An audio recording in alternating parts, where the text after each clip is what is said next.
Muy buenos días, es un gozo volver a encontrarnos para continuar en la lectura, en el estudio de la palabra que el Señor nos dejó a través de su mensajera Elena G. White, y en este caso el libro El deseado de todas las gentes.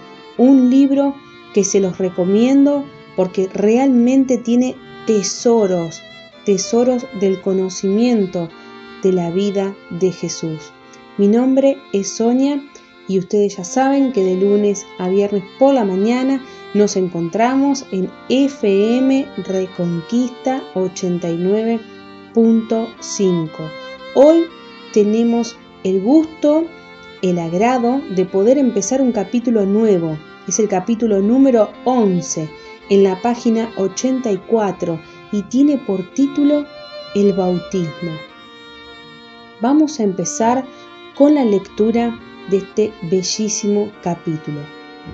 Las noticias referentes al profeta del desierto y su maravillosa predicación cundieron por toda Galilea. El mensaje alcanzó a los campesinos de las aldeas montañosas más remotas y a los pescadores que vivían a orillas del mar, y en sus corazones sencillos y fervientes halló la más sincera respuesta. En Nazaret repercutió en la carpintería que había sido de José, y uno reconoció el llamamiento. Había llegado su tiempo. Dejando su trabajo diario, se despidió de su madre y siguió en las huellas de sus compatriotas que acudían al Jordán. Jesús y Juan el Bautista eran primos, estrechamente relacionados por las circunstancias de su nacimiento. Sin embargo, no habían tenido relación directa. La vida de Jesús había transcurrido en Nazaret de Galilea, la de Juan en el desierto de Judea. En un ambiente muy diferente, habían vivido recluidos sin comunicarse el uno con el otro. La providencia lo había ordenado así. No debía haber ocasión alguna de acusarlos de haber conspirado juntos para sostener mutuamente sus pretensiones. Juan conocía los acontecimientos que habían señalado el nacimiento de Jesús. Había oído hablar de la visita a Jerusalén en su infancia y de lo que había sucedido en la escuela de los rabinos. Conocía la vida sin pecado de Jesús y creía que era el Mesías, aunque sin tener seguridad positiva de ello. El hecho de que Jesús había quedado durante tantos años en la oscuridad, sin dar ninguna evidencia especial de su misión, daba ocasión a dudar de que fuese el ser prometido. Sin embargo, el Bautista esperaba con fe, sabiendo que al tiempo señalado por Dios todo quedaría aclarado. Se le había revelado que el Mesías vendría a pedirle el bautismo y entonces se daría una señal de su carácter. Así podría presentarlo al pueblo. Cuando Jesús vino para ser bautizado, Juan reconoció en él una pureza de carácter que nunca había percibido en nadie. La misma atmósfera de su presencia era santa e inspirada reverencia. Entre las multitudes que le habían rodeado en el Jordán, Juan había oído sombríos relatos de crímenes y conocido almas agobiadas por miriadas de pecados.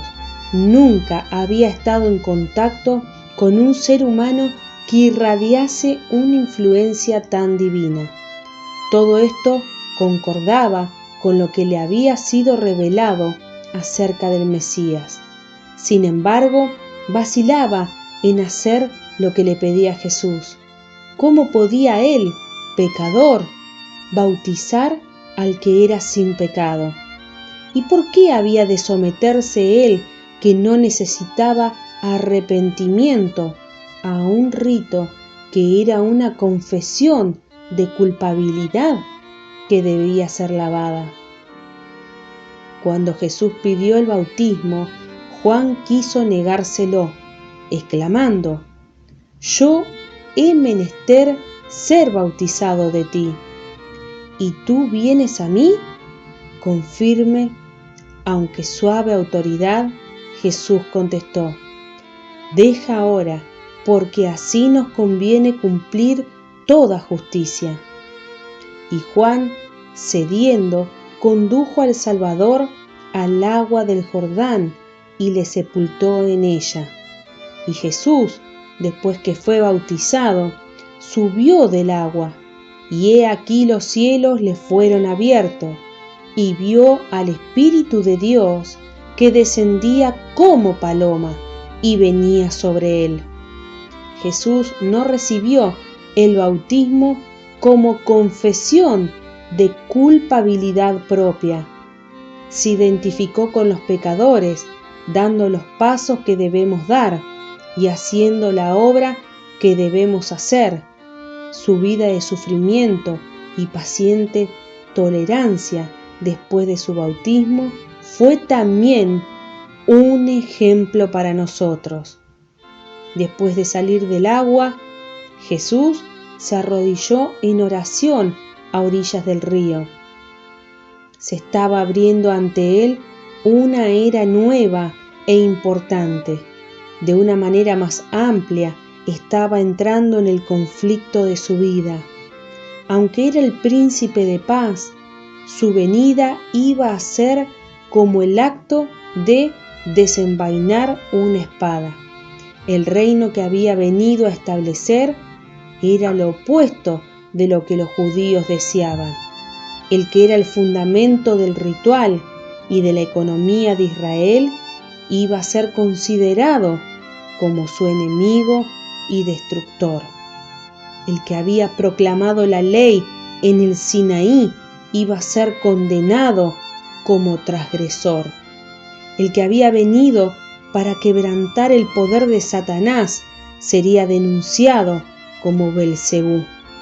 Nadie en la tierra le había comprendido, y durante su ministerio debía continuar andando solo. Durante su vida, su madre y sus hermanos no comprendieron su misión, ni aún sus discípulos le comprendieron. Había morado en la luz eterna, siendo uno con Dios, pero debía pasar en la soledad su vida terrenal. Como uno de nosotros, debía llevar la carga de nuestra culpabilidad y desgracia. El ser sin pecado debía sentir la vergüenza del pecado. El amante de la paz debía habitar con la disensión.